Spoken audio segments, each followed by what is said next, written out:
Good evening and welcome to Mining the Riches of the Parsha. Tonight is Thursday night, May 9th, 2024. And I know I say it a lot, but this week in particular, I am very, very happy to be with you and to be able to study with you.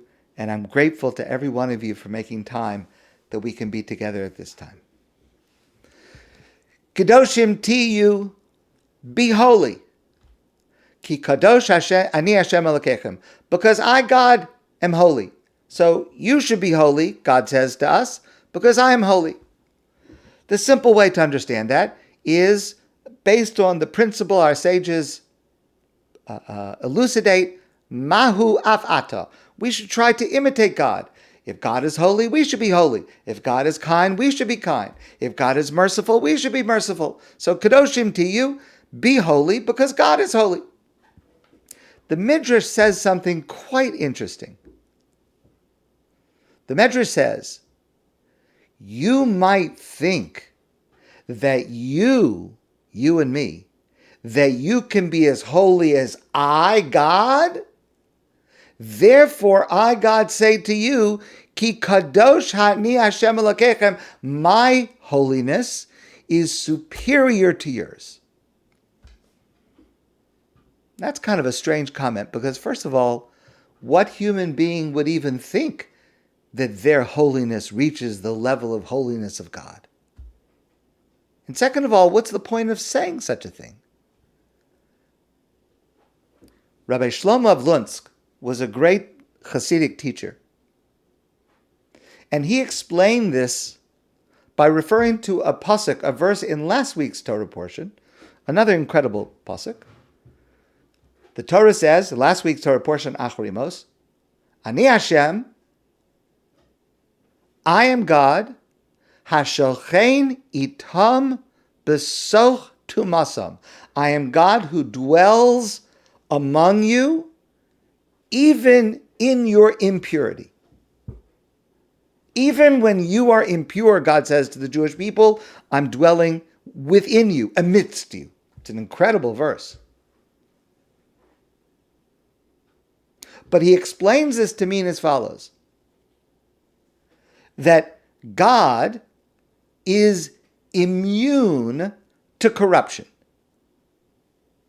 And God's holiness is unaffected even when God's presence is amongst those who are impure, those who are sinful.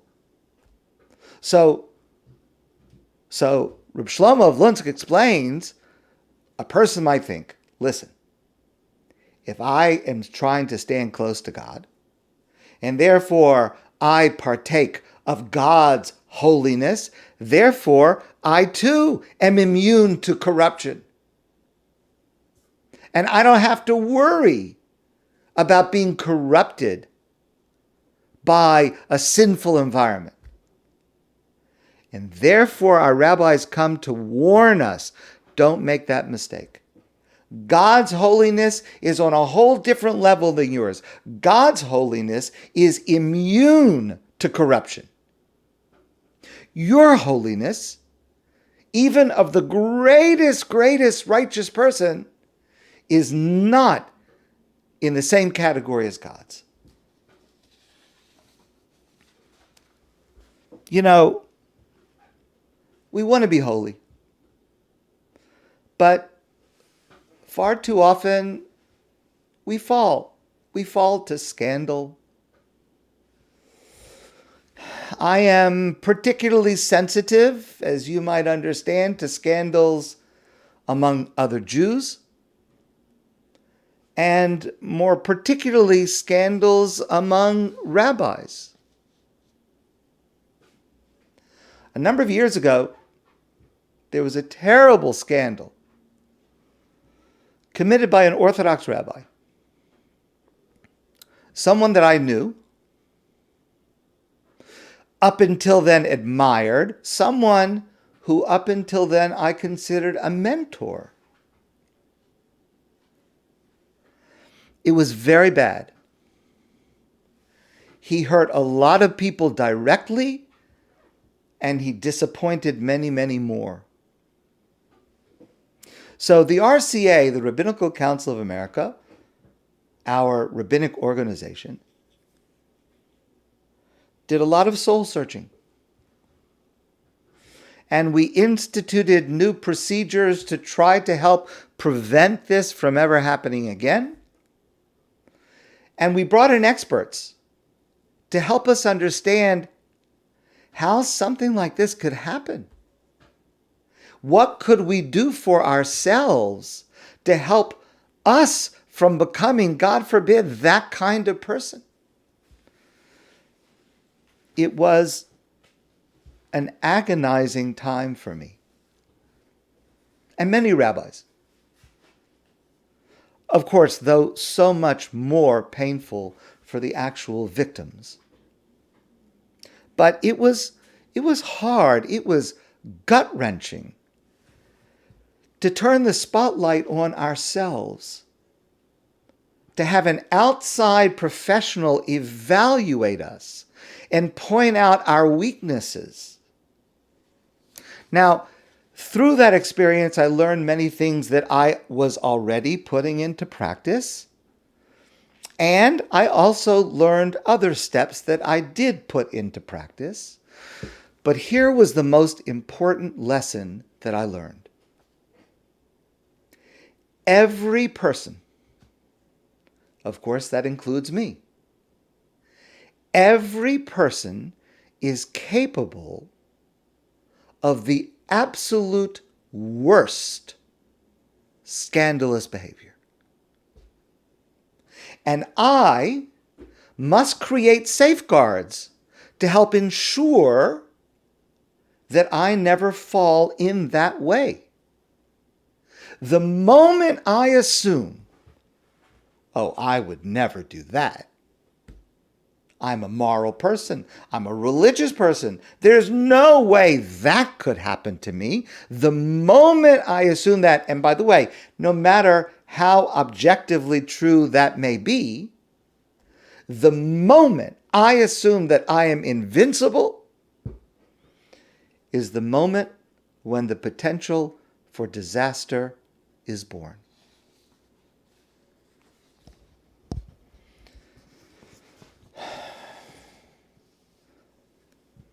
Okay, all human beings are fallible. But the first step to being holy, Kedoshim Tiyu, to be holy, the first step is to recognize I could fall. I could do something very, very unholy. And therefore, I have to protect myself. I have to assume if I don't take steps to protect myself, I could fall. No one is immune to corruption. No one is immune to scandal. And therefore, our rabbis give us this warning. Don't think that your holiness or my holiness is innate like God's holiness. God, no matter what happens, God's holiness cannot be corrupted. Don't make the mistake of thinking that I am in the same category. Just because I am okay now, it doesn't mean that I'll stay okay. So I have to take precautions. I have to create guardrails. I have to maintain transparency, welcome criticism and oversight. Those are the first steps to being able to achieve holiness. I've told you many stories about the Chafetz Chaim, Rabbi Yisrael Meir Kagan of Radin, known for teaching against the laws of Lashon Hara, not to speak evil about others, not to listen to evil about others. The Chafetz Chaim used to say, people think I'm so well known about teaching against Lashon Hara, people think I have no temptation.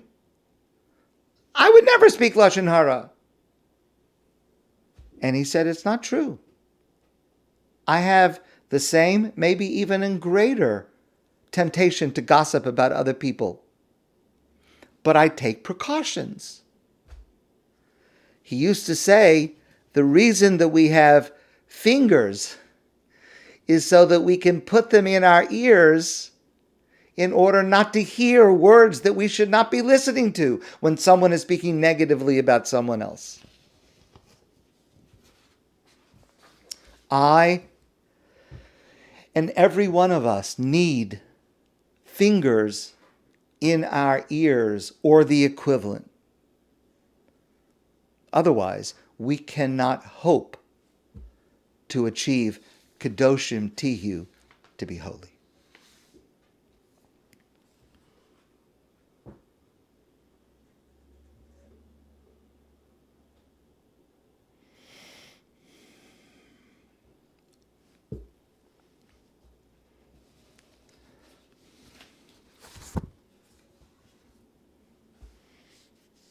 We are in the middle of these three important dates. Last Monday was Yom HaShoah, Holocaust Memorial Day. This Sunday night and Monday is Yom HaZikaron, Israel's Memorial Day for fallen soldiers. Monday night and Tuesday is Yom HaAtzma'ut, Israel's Independence Day. I urge you to attend all of the events that are being scheduled for these days. This year, due to what is happening in Israel and to Jews around the world, it's not just more important to commemorate these days, but each of these days has unique significance they did not have last year. Allow me to share this story, to tie together these 3 days, and to provide what I think is an appropriate perspective specifically for us this year. Rabbi Eliezer Silver was one of the leaders of American Jewry in the 1940s. He was the president of the Vad Hatzalah, the committee that was established to rescue Jews from Europe during the Holocaust and later to help the survivors. A short time after the war ended, Rabbi Silver went to visit one of the DP camps, the displaced persons camps in Europe. And he arranged a minyan, a prayer service. And he invited everyone to participate, and there was one survivor and a gentleman there. And he asked him to come to join the prayers, to join the minyan. And the man adamantly refused to take part in the prayers. And he explained his refusal with the following story. He said during the Holocaust in the camps, there was a religious man who had somehow managed to smuggle in a siddur, a prayer book, which is something impossible to even imagine. But somehow he had a siddur in the concentration camp, which he would give to other prisoners to use, to be able to pray from the siddur. So, at first, the man telling this story says, I admired this man for his courage and his compassion, but then I found out the rest of the story. The man would lend the siddur in exchange for a piece of bread. And thus, he was taking advantage of these people in their weakened state. He was profiting from this siddur in a way that put other Jews at risk. Starving Jews would hand him their last morsel of bread in exchange for a few minutes with this siddur. And I said to myself then, if that's the way Jewish people act, I will never open a siddur again. That's it. And even after the war was over, he told Rabbi Silver, I refuse to participate in any prayer service.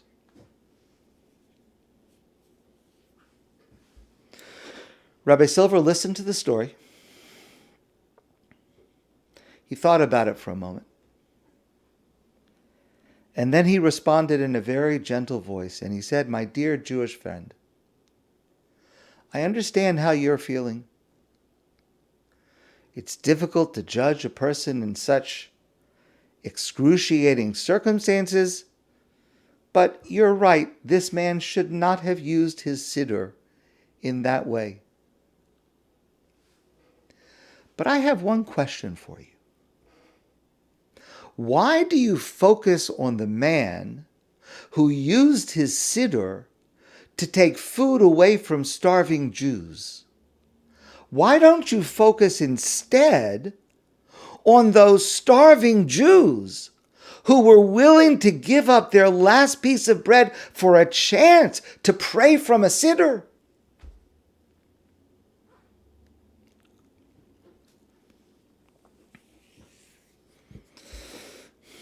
This year in particular, Yom HaZikaron, Yom HaAtzma'ut,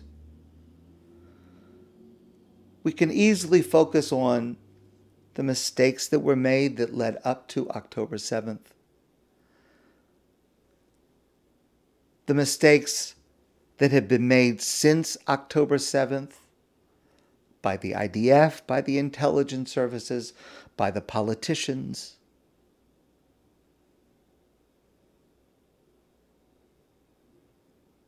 We can certainly moan and mourn the loss, of course we do, the loss of hundreds of our best young men and women in the IDF and what their families are going through, and the hostages and their families. There is so much horrific news to focus on. The horrors of that Simchas Torah and every day since and continuing. Or we can choose to look instead at the triumph of the human spirit, on the will to carry on the outpouring of love and caring, and the incredible strength and faith that have emerged since that day. Yom HaZikaron and Yom HaAtzma'ut this year, we will both cry and celebrate. Cry at the loss, the pain, the mistakes, but hopefully our emphasis will be on the celebration, the recognition of the blessings we do have.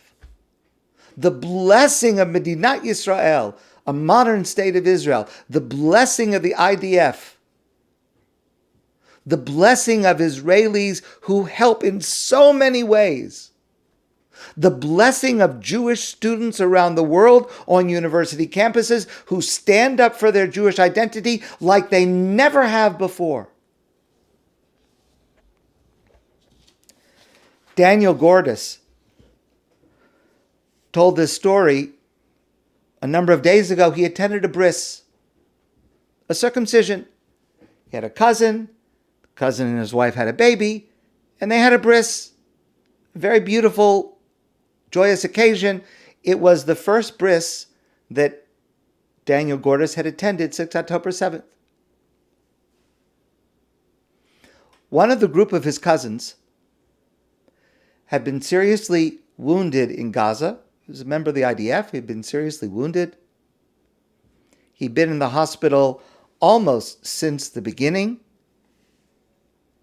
Had several surgeries. He came out of the hospital using a walker just for this bris of his cousin. And this cousin came to the bris and he held the baby. And Gordis says there was not a dry eye in the room. Everyone was sobbing. Thank God that he's okay, or eventually will be somewhat okay. He's got a long way today, a long way to go, but here he is. He's holding this baby. And the baby's name, when it was announced, the baby's name is Aminadav. Aminadav, which literally means, my people gives. My people gives. And the parents of the baby spoke about how this has been a period of time when this country has given. Whether it's his cousin who was wounded, or people who ran to volunteer, people who reached out, and they said they named their son with that name, Aminadav. My people gives. This war has brought out some of the most amazing parts of Israeli society. I want to finish with this. Shalom Sivan. This is a letter that was sent to Sivan Rahav Ma'ir. My name is Aden, the sister of Sergeant Roe Dawi, who fell in battle in Gaza. So this week, of course, a very, very important week, Yom HaZikaron, Yom HaAtzma'ut. There's a company called Mega Media Sign Company, and they put up in Jerusalem the gigantic signs like that cover the side of a building, like you could see from miles away, these gigantic signs. So Mega Media Sign Company agreed to put up for this week messages from some of the family members of those who had fallen in battle. So this is the message that Aden, the sister of Sergeant Roe Dawi, Aden wrote the message. And this is the message that as you enter Yerushalayim this week, everyone who enters Jerusalem will see this sign, gigantic, gigantic lit up sign. And the sign has a picture of Roe in his uniform, an Israeli flag. And it has the following words: V'rak titchazku mehakol. Just get stronger from everything.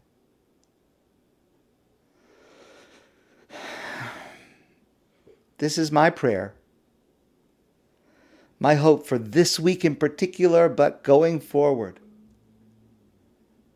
To be able to raise our spirits, not to ignore the loss or the pain or the difficulty, but to also raise our spirits with the blessings that we have as we approach Yom HaZikaron and Yom HaAtzma'ut. May we just get stronger from everything. My friends, I wish you a beautiful evening, a lovely Shabbos, and a very meaningful week to come. And I look forward to seeing you all soon in person.